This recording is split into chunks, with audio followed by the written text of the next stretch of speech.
말씀, 기도 제목합니다. 시작. 멈춘 90년 기도로 다시 서다. 멈춘 90년 기도로 다시 서다. 내가 처음으로 느헤미야 설교를 해보는 것 같아요. 구약 느헤미야 1장 1절에서 4절입니다. 다 같이 읽습니다. 아닥사스다 왕 제20년 기슬루월에 내가 수상궁에 있는데 내 형제들 가운데 하나인 하나니가 두어 사람과 함께 유다에서 내게 이르렀거리로 내가 그 사로잡힘을 면하고 남아있는 유다와 예루살렘 사람들의 형편을 물은즉 그들이 내게 이르되 사로잡힘을 면하고 남아있는 자들이 그 지방 거기에서 큰 환난을 당하고 능욕을 받으며 예루살렘 성은 허물어지고 성문들은 불탔다 하는지라.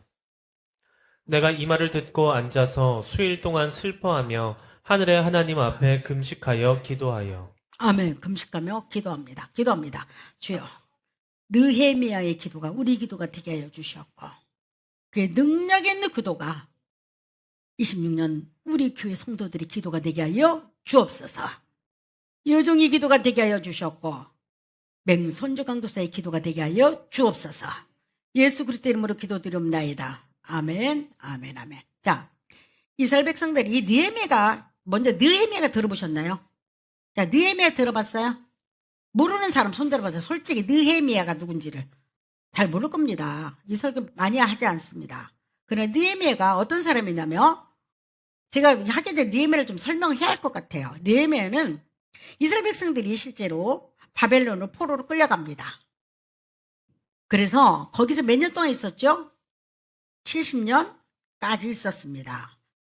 그러면서 이 70년의 세월은 어떤 세월이었냐면 거기서 느헤미야는 부모가 끌려갔는데 1차가 태어나고 2차 3세대예요. 3세대. 느헤미야는 언제 태어난 사람이죠? 바벨론에서 태어난 사람이었습니다.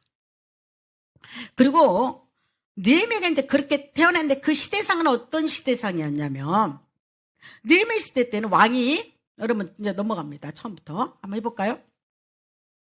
이스라엘 백성들은 느헤미야 때 실제로 아닥사스사 그 왕 때 아닥사스사인가 그 왕 때 다 여러분 유명하죠. 그 고레스 왕이 자기들이 점령했던 식민지들을 다 풀어줍니다. 풀어주고 그때 이스라엘이 포로로 잡혔던 이스라엘이 1차로 이스라엘로 돌아오고 상당히 많은 사람이 이스라엘 돌아옵니다. 자, 지금 그때예요. 시기가 어느 때다? 포로 생활이 끝난 시기예요, 지금. 이스라엘 돌아왔어요, 유다 땅으로. 자, 그런데 이게 기간이 얼마가 지났냐면 지금 이 느헤미야가 이거를 기록할 때가 포로 생활을 와서 90년이 흐르고 났어요. 몇 년이? 원칙적으로 93년이 흘렀죠. 근데 90년 정도가 포로로 잡혀왔는데 이들이 귀환한 지가 몇 년? 90년이에요. 상당히 오래됐죠. 자, 여러분, 근데 지금 느헤미야가 기록한 걸 보면요, 굉장히 안타까운 것을 많이 써요. 그들은 90년, 포로 생활 이후에 90년 동안 유다 땅에 와서 무엇을 했을까? 오늘 그게 주제예요. 돌아왔다는 것이 주제가 아니고, 돌아왔어요. 왔는데 문제가 90년 동안 이들은 무엇을 했는가가, 저도 이 문제를 원래는 돌아온 걸로 잡으려다가, 이거는 그 중요하지 않아요. 하나님 약속이었기 때문에. 왜냐면 하나님께서 70년 후에 내가 너를 다시 보내겠다 그랬거든요. 바벨론으로 누가 끌고 가죠? 하나님을 끌고 갔다니까. 이들은 왜 끌고 갔죠? 이들은 다시 거기서 뭘 배웠죠? 하나님을 섬기는 법을 배웁니다. 그래서 그때 바벨론에서 했던 건 무엇이냐면 자기들 10명씩 모아가지고 정말 회당 문화를 세웁니다. 이때부터 하나님의 율법을 읽기 시작합니다. 잃어버렸던 하나님을 다시 회복하죠. 바벨론 땅에서. 그리고 그들이 다시 유다 땅으로 돌아왔습니다. 지금 상황이. 그리고 자그마치 몇 년이 흘렀다? 자, 크게 몇 년이 흘렀다? 자, 크게 몇 년이 흘렀다? 이거 굉장히 중요한 겁니다. 왜 이걸 강조할까요? 이 세월이 너무 중요하기 때문입니다. 자, 정착은 했어요. 그러나 하나님한테 회복이 되지 않았어요. 90년 동안에 자그만치. 그들은 땅에 돌아오자마자 그 유다 땅에 돌아오자마자 집을 지었어요. 그리고 밭을 일구었고 가정을 새롭게 세웠습니다. 그러나 그들 앞에, 눈앞에 보이는 거가 있었어요. 90년 동안에 그들은 허물어졌잖아요. 바벨론에 뺏겼던 그 솔로몬 성전이 완전 불타버리고 허물어졌어요. 근데 그들은 성벽은 그대로 둬서 다른 데로 와서 세웠어요. 이렇게 성전도 수룹바벨에 조그마리 세웠는데 문제는 성벽이 그대로 둔 채였었어요. 또 하나, 성벽을 모르는 채로 산다는 것은 이들에게는 무슨 마음을 줬냐면 불안과 수치로 항상 익숙해졌습니다. 어느 날 수십 년 동안 무너진 성벽을 보면서도 그들은 아무렇지도 않았어요. 불타버린 성물을 보면서 그들은 마음이 아무렇지도 않았어요. 습관적으로 그걸 보게 되는 겁니다. 그러면서 이들이 이렇게 생각하죠. 이것이 우리의 모습이야. 이게 우리의 삶이야. 여러분, 이게 굉장히 무서운 말입니다. 사람들이 계속 자기의 연약함과 뭔가에 지치고 계속 거기에 익숙해지잖아요. 그럼 무슨 생각이 드는지 알아요? 난 원래 이렇게 살아난가 보다. 내 인생은 이것밖에 안 되나? 하고 이렇게 체념적으로 살아갑니다. 성벽이 무너졌어요. 실제로. 근데 이들은 그걸 체념적으로 바라보는 겁니다. 90년 동안을. 여기서 예배가 드려져요. 그러나 이들이 정체성을 잃어버려. 내가 누구지? 내가 누구의 사람이지? 잃어버렸습니다. 성전은 완공을 시켜요. 그리고 제사도 회복이 돼요. 그래, 절기는 다시 지켜졌지만 이들에게는 문제는 이상의 정체성이 회복되지 않는 겁니다. 내가 누구지라는 거야. 여러분, 정체성은 내가 누구지? 우리는 누구를 섬기는 사람들이지? 이런 정체성이 회복이 되지 않는 겁니다. 왜? 그들의 눈에는 성벽이 무너졌고 그 불타버린 성문이 자기 앞에 그대로 있는 겁니다. 예배는 있었어요. 예배를 드렸어요. 그러나 삶은 보호받지를 못해요.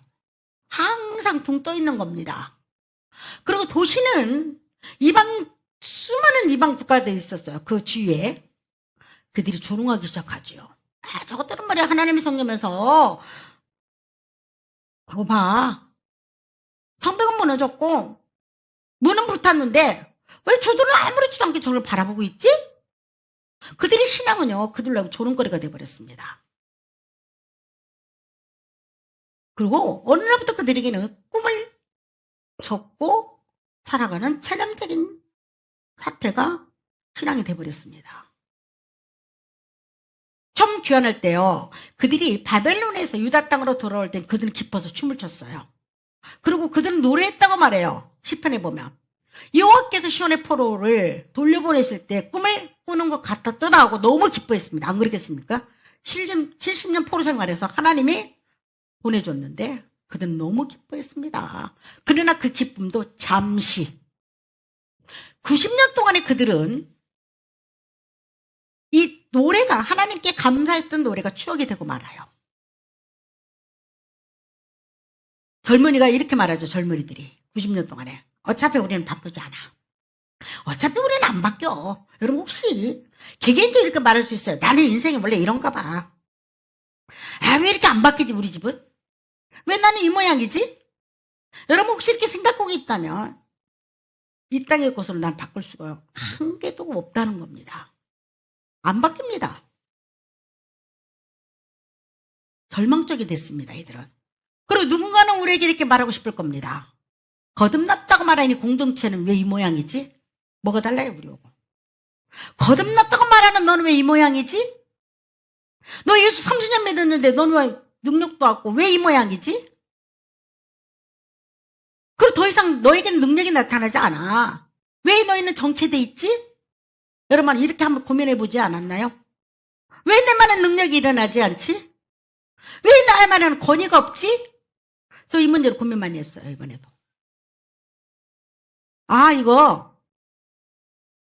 이거는 내 능력과 내 힘으로 안 되는구나. 그 당시 이스라엘 백성들은요, 무너짐을 정상으로 봐요. 성문은 원래 무너져 있는 거 아니야? 불타버렸네. 성벽은 무너졌어. 어쩌라고? 우리가 뭘 할 수 있을까? 우리가 뭘 할 수 있지? 성전 간신히 세워놨는데? 처음에는 마음이 아팠을 겁니다. 그리고 그들은 이걸 세워야겠다고 마음을 먹었겠죠. 그러나 이들의 마음이 둔해져 갑니다. 이게 우리의 모습이에요. 그리고 수치가 일상이 돼버리면 여러분 어떤 모습이 나타나는 줄 아세요? 사람들은 더 이상 수치를 수치로 여기지 않아요. 당연하게 받아들입니다. 이게 가장 무서운 것이 뭐냐면 사람들이 일상 속에서 내가 사람들 무시를 당하고 수치를 당하고 이것이 처음에는 막 몸둘 바를 모르다가 이것이 당연히 여길 때는 뭐라고 생각하냐면 나는 원래 이렇게 사는가 봐. 내 인상 예쁘게 안 되지 왜? 그 자기를 자포자기하게 됩니다. 이것이 느헤미야 시대의 가장 무서운 비극이었습니다. 근데 이 소리를 누가 듣냐면요. 지금 바벨론에 느헤미야는 그때도 바벨론에서 술 맡은 관장이었어요. 굉장히 높은 사람이었습니다.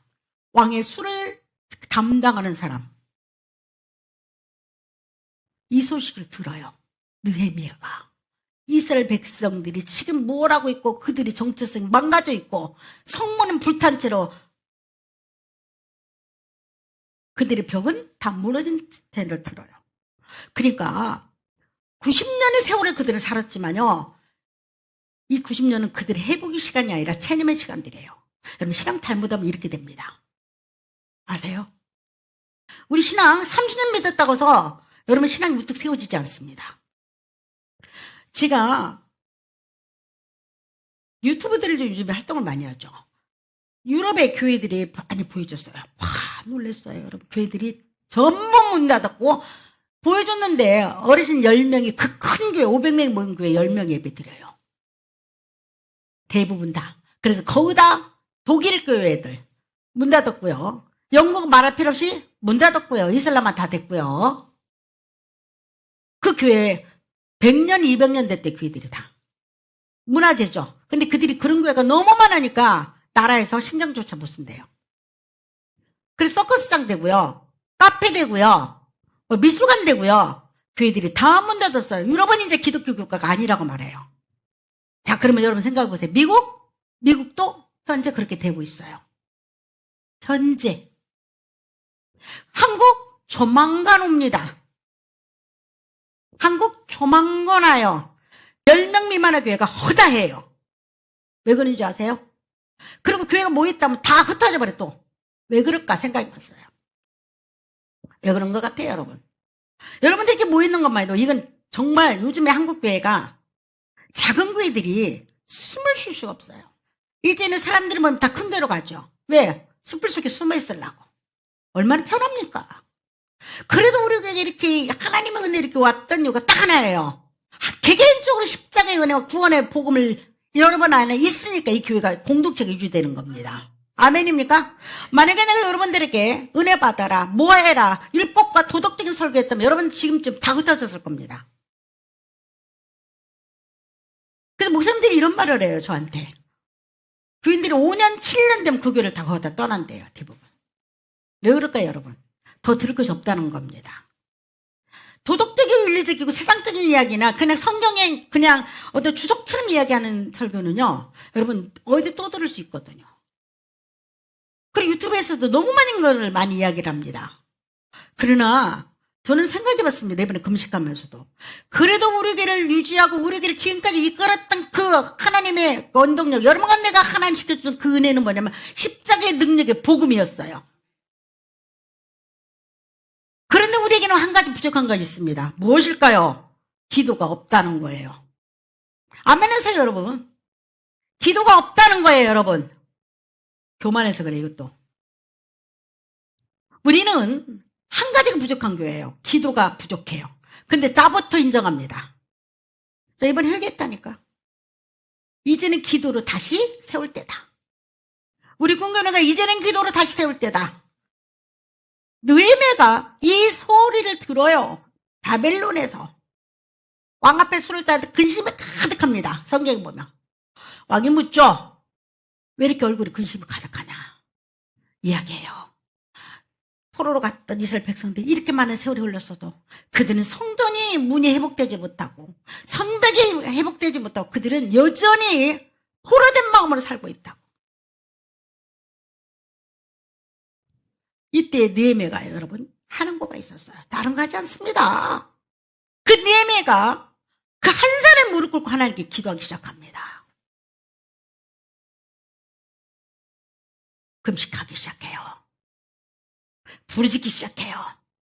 눈물을 흘리면서 기도합니다. 하나님, 90년 동안 아무도 성벽을 세우지 못했어요. 어느 누구도. 방해꾼들도 많았고.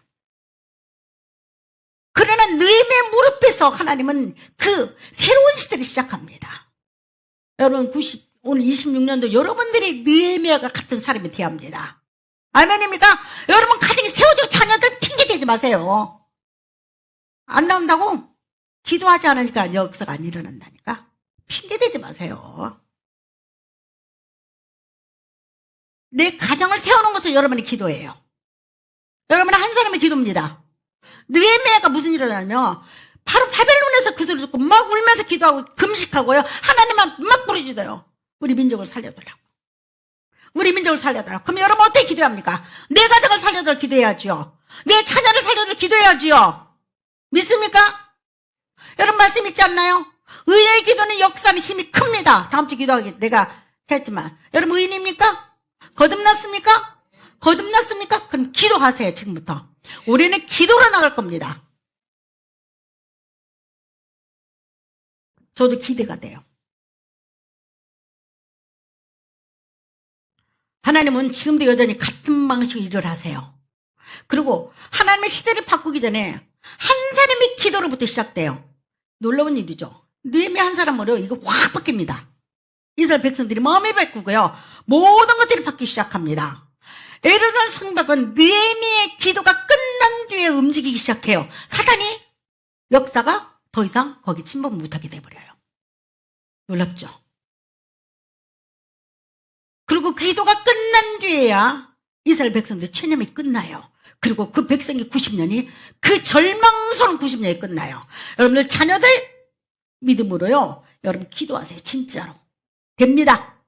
하나님 돌아가셨나요? 저도 기도할 때마다 무슨 기도한 줄 아세요? 도대체 뇌물 안 낼 때가 많아요. 그래서 저는 이런 기도를 이번에 했어요. 하나님, 우리 망고를 나한테 주셨잖아요. 여러분 웃기죠, 이 말이.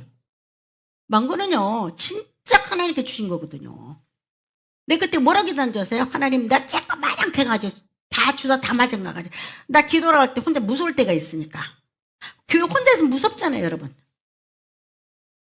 그때 하나님, 네가 맨날 나를 좀 같이 갈 수 있는 강아지 새끼 한 마리 달라고 했더니 그 다음날 하나님께서 칠림대에서 보내줬다니까. 며느리, 나머지 며느리 개를 이만한 강아지를 짖지도 않아요. 얘네도 입이 있어도 안 짖어요.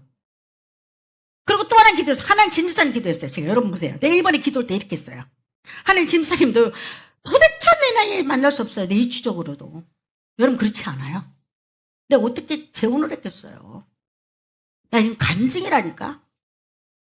진사님도 제가 기도했거든요. 진짜 아니 진사님 이게 진사님을 달라는 기도가 아니라 하나님 내가 나 여차저차저차해서 진짜 필요합니다. 교회에 나를 도울 수 있는 사람. 그래서 성품이 좋아야 합니다.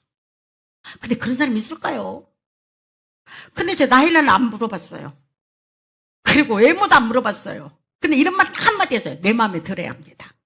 하나님과 딜을 해야 할 거 아니에요. 나오고. 그리고 하나님, 내 일처럼 나를 도울 수 있는 사람. 그리고 진짜 이게 3번 기도했어요, 여러분. 3번. 눈물이 나더라니까. 너무 그때 힘들었어요. 내가 여러 가지 정신적으로 그때. 하나님, 나 진짜 사람 보내달라고. 근데 이게 힘들어요. 내가 그래서 진짜 만날 수 있을까? 얘는 기적과 같은 일이잖아요. 이 나이 때. 돈 달라고, 뭐 돈 있는 사람 기도하지 않았어요. 왜? 아니, 돈 있는 사람이 이 나이를 나를 만나겠어? 젊은 여자 만나지? 제 주제팍 잘하잖아요. 맞아요. 아니, 저는 진짜예요. 진심이에요. 아니, 돈 있고 멋있으면 나 만나겠냐고. 나보다 훨씬 젊고 이쁜 여자 많은데. 왜 돈 달라고는 안 했어요, 하나님 앞에. 왜? 그리고 또, 그냥 하나님 만나러 살았잖아요, 지금까지. 앞으로 살 걸 믿어요. 그래서 기도했고, 또 3번, 진짜 제가 3번. 기억이 생생합니다. 10번에 걸어서 다리가 너무 텅 비었어요, 또 그때. 근데 갑자기, 그래서 내가 이런 기도 하는 드박처럼 내려게 해달라고. 진짜입니다. 드박 타고 내려왔어요. 그래서 진사님 보면 하나님 살아있는 보여, 이렇게. 살아있구나. 제가 이번에도 그렇게 기도했어요. 하나님, 내가 조그마한 내 숨소리까지도 들으시는 주님. 내가 스치면서 기도한 것까 다 들으신 주님. 나 이번에 또 기도합니다. 내가 진짜로 기도할 사람이 있습니다. 내 기도 좀 들어달라고. 하나님, 나를 봐서 한 번만 기도를 들어요. 참 비겁하게 기도해요. 한 번 내 기도를 들어달라고. 맨날 한 번이라 두 번도 안 해요. 여러분 이렇게 기도하시기 바랍니다. 우리 신랑 나를 봐서 한 번만 구원시켜달라고. 기도해야죠. 나를 봐서. 의인의 강구는 역사는 힘이 크다. 여러분의 기도는 여러분의 가정의 체념과 절망과 침묵과 핑계가 나태함과 무력함 끝나야 합니다. 안 돼. 뭐가 안 됩니까, 여러분? 뭐가 안 돼요? 한 영혼을 기도하는데 뭐가 안 돼요, 여러분? 얼마나 무력하고, 얼마나 못나고, 얼마나 체념되고, 얼마나 핑계거리가 많아요. 여러분 핑계 대지 맙시다, 우리. 26년도는요, 핑계거리가 끝나야 합니다. 여러분 무력함이 끝나고 나태함이 끝나야 합니다. 침묵이 끝나야 하고요. 절망스럽게 체념이 끝나야 합니다. 이스라엘 백성들이 90년 다 그렇게 살았다니까. 느헤미야 하나 그를 살려버려요. 여러분이 느헤미야 같은 사람 되기를 축복합니다. 여러분 느헤미야 같은 사람이 돼야 합니다. 어쩔 수 없다는 말이 끝나기 시작했어요. 그리고 하나님의 역사가 다시 기록되기 시작합니다. 오늘 이 자리에서 여러분이 멈췄던 복음이 외침이 시작되기를 축복합니다. 그리고 멈췄던 기도가 시작돼야 합니다. 아멘입니까? 느헤미야처럼 시작돼야 합니다. 그리고 여러분들은 안타깝게 생각했던 것들이 기도로 그지 나와야 줘야 합니다. 마음에 안타까운 무슨 소용이 있어요? 기도로 나와 줘야 합니다. 주여 나를 봐서 나를 구원시켰다 하냐면 아닙니까? 다 같은 거 구원시켰잖아요. 근데 저 영혼은 불쌍히 여기소서. 하나님 나를 봐서 저 영혼 한 번만 기억해 달라고 기도해야 합니다. 여러분 간절함으로 하나님 말로 움직이기를 원합니다. 믿습니까? 간절함으로 움직이는 겁니다. 느헤미야가요 얼마나 자기 백성들의 소문만, 느헤미야는 한 번도 예루살렘을 가본 적이 없는 사람이었어요. 그는 바벨론에서 이 소식을 들어요. 그들은 절망에 빠졌고 체념에 빠졌고 정체성도 없습니다. 성벽은 무너졌고 성은 문은 불탄 채도 그대로 있습니다. 그들은 그걸 보면서 예배를 드리는데 예배는 죽어 있습니다. 이 소리를 듣자마자 느헤미야가 가슴을 찢고 막 기도하죠. 하나님 내 백성을 살려달라고, 내 백성을 다시 일으켜달라고. 여러분의 믿음이 멈춘 믿음이 있다면 하나님 묻지도 않아요. 왜 멈췄냐고 묻지도 않아요. 왜 이렇게 되었냐고 묻지도 않아요. 따지지도 않습니다. 그리고 이렇게 말하죠. 이제 기도로 다시 시작하라. 이제 기도로 다시 시작할 때입니다. 그게 아멘하세요. 이제 기도로 다시 시작할 때입니다. 이제 기도로 다시 시작할 때입니다. 여러분 우리 일어나야 합니다. 일어나야 해요. 여러분 옆자리 여러분 찬양 안 취하고 남편들이 앉혀줘야 합니다. 아멘입니까? 무너졌다면 기도로 다시 우리 섭시다. 지쳤다면 기도로 다시 일어서 봅시다. 26년도 기대가 돼요. 그래서 여러분들에게 적어도 우리 자녀요, 우리 남편이요, 내 아내요, 기도로 일을 세우시길 바랍니다. 여러분들이 능력 있는 사람 되기를 축복합니다. 여러분 과거에 다 기도응답 있고 다 능력 하나님께 받았지 않습니까? 칼이 무뎌졌다면 갈면 돼요. 무뎌졌던 칼이 기도로 갈기를 축복합니다. 아멘입니까? 아멘입니까? 그리고 우리는 다시 기도로 우뚝 서기를 축복합니다. 우리 26년도 그렇게 되기를 원합니다. 오늘 예배가 우리의 멈춘 걸음을 다시 세우는 예배가 되기를 소망하고, 그리고 우리는 다시 기도로 일어서는 겁니다. 우리 크게 합니다. 우리는 기도로 다시 섭니다. 아멘입니다. 여러분 가정이 새로워지고 반짝반짝 빛나는 가정들 축복합니다. 그럼 어느 날 이렇게 간증해야 합니다. 목사님 역시 기도와 말씀이 쓰니까 놀랍도록 역사합니다 하고요. 기도합니다. 주님 감사합니다.